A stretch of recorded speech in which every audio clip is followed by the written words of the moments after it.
When I run the workshop of this embroidery, this is the scary part. This is the part that people get a little bit nervous about doing. So I don't like to provide patterns for my workshop participants. I like for them to create their own patterns. It enables you to understand what you're creating and actually make corrections as you go, because you understand the subject matter a little more. So hopefully I'm going to take you through step by step. So it should be pretty simple, and also don't feel that tracing on photographs or using photographs as directly is cheating. I do not. I do it myself. I trace off photographs all the time. I just feel that this step is important to understand what you will be creating. So the first step is deciding what bird to create. So I limited it to British birds, and then I actually decided to limit it to birds that I have seen recently during the COVID crisis. So I live in a terrace street with very little gardens and very little bird activity. So in fact, the only bird I see on a regular basis is these little fellas, the pied wagtails. So they're the little black and white birds that are that run around bins and shops and things like that, and are usually in supermarkets and things. So there's a few more images of them. So that's who I decided, since that's what I'd seen over this period, that I decided I would create a piece of embroidery based on these fellas. It'd be really lovely if you created a bird a piece of birds that you've actually seen within either your garden or walks as you've been taking part of walks during this crisis. Just pick a bird that either means something to you or that you really love and have loved for a while. Little word of warning: if it's your first time and you're a bit worried about the design process, maybe pick a slightly easier construction bird such as a robin. They've got very simple patterns on their wings and on their chest, whereas some of the others, like the wagtail, they're a little bit more complicated. So just bear that in mind. So once you've chosen your bird, you can then research it. So as I was showing here, this is Pinterest, which I use heavily a lot to get resources.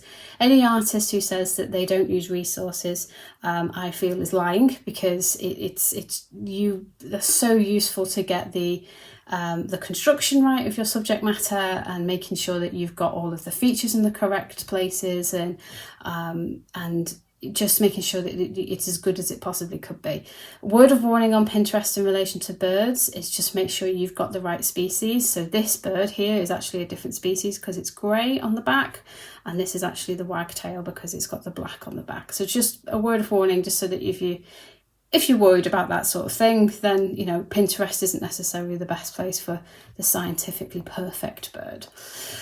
So once you've kind of got some images that you can use as inspiration, it's then a case of go through and draw the bird that you have chosen quite a few times. So, and I mean quite a few times. So there's a few on this sketchbook, so there's a few more underneath there, and then also I did some in my sketchbook itself, just to get the construction and the layering of the wings right, and also in relation of how it's going to be displayed, how you'd like it to look, and all that sort of stuff. Just play around with it. Don't feel precious about these. Don't have to show anybody these drawings. You don't have to ever see them again yourself. You can get rid of them after the end, but it's just a way for you to understand how your chosen bird's construction is made up.